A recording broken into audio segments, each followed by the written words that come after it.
Well, if I say give blood, give now, give often, that is the important message being highlighted for the 2017 World Blood Donor Day today, as we emphasize how vital it is to have a reliable source of blood to use in emergency situations. Now, I had the opportunity to go and to go down to the Blood Donation Center in Long Street to show just how quick and simple the process is.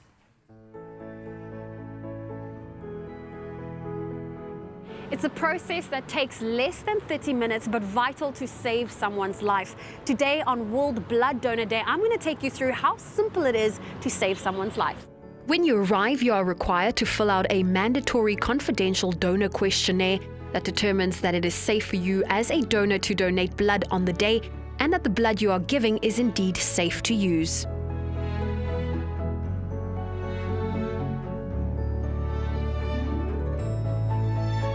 When that is complete, you will move on to a staff member who will prick your finger to draw a drop of blood from it.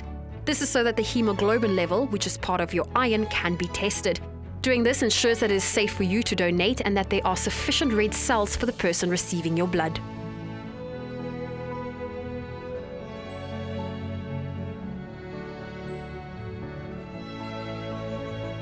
Within seconds, you'll know if you're able to donate blood.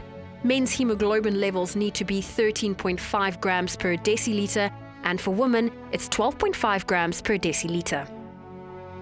All right, so I have my mandatory confidential blood donor questionnaire all filled out. My hemoglobin levels are perfect, which means my iron is good to go. All that's left to do is to take my blood pressure, and then I'm ready to donate. Once your blood is collected into the bag, it shouldn't take more than 10 to 12 minutes to fill 500 milliliters. As you can see, it's a very simple process. Anyone between the ages of 16 and 65 can donate, weighing at least 50 kilograms. And remember, it's extremely important to eat at least 3 hours before you donate and to continue to stay hydrated during and after your donation.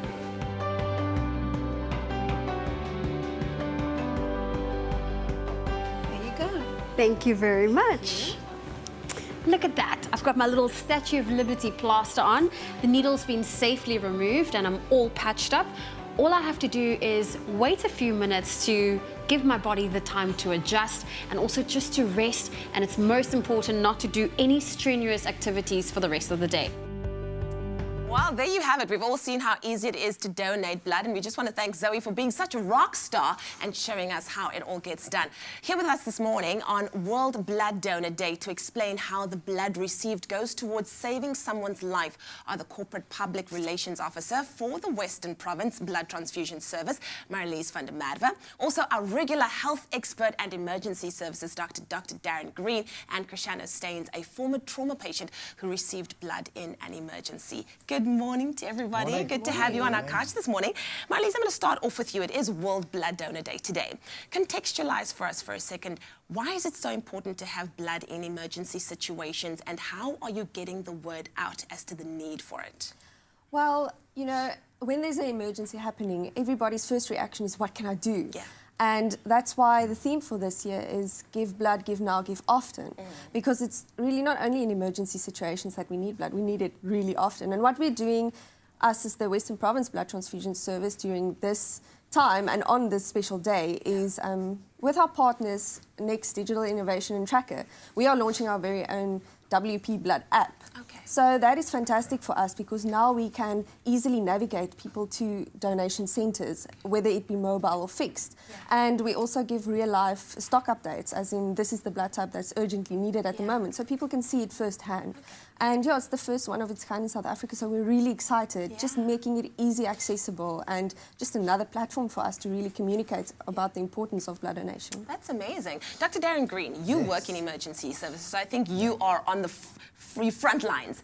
What is the situation in South Africa right now? Are you getting the blood that you need in order to perform your emergency services to the best of your ability? We run through seasons where we run low and where the need is actually too great. The demand is too great for the supply. In the Western Cape alone, for example, we need 700 units of blood per day. So if someone comes in with a gunshot wound or a stab wound sometimes and there's an artery involved, we often need 10 units of blood for one patient, just to put it in context.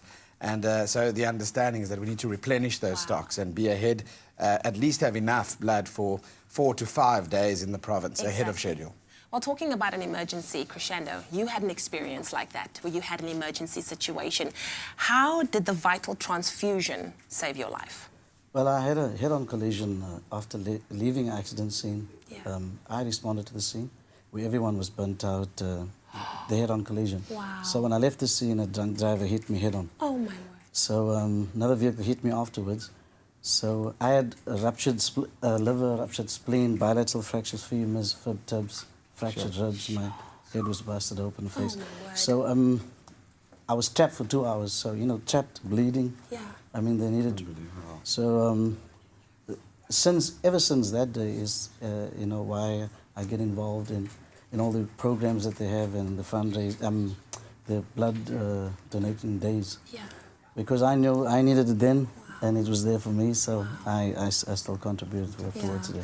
I think South Africans don't really know the vital role that each one of us can play in saving someone's life. Like Crescendo, I mean, you are a walking testament to how vital that is. So I want to thank all of you for being here on World Blood Donor Day, and I certainly hope that our audience that's watching right now, we want to spread the word. We want to encourage you, please go out, donate blood. It might seem like a little bit, but it really does go a long way, and continue to do it on a regular basis. I am inspired. Zoe's done it, so I definitely think we're going to be helping out there. And if you want to find out more information, you can go to sanbs.org.za.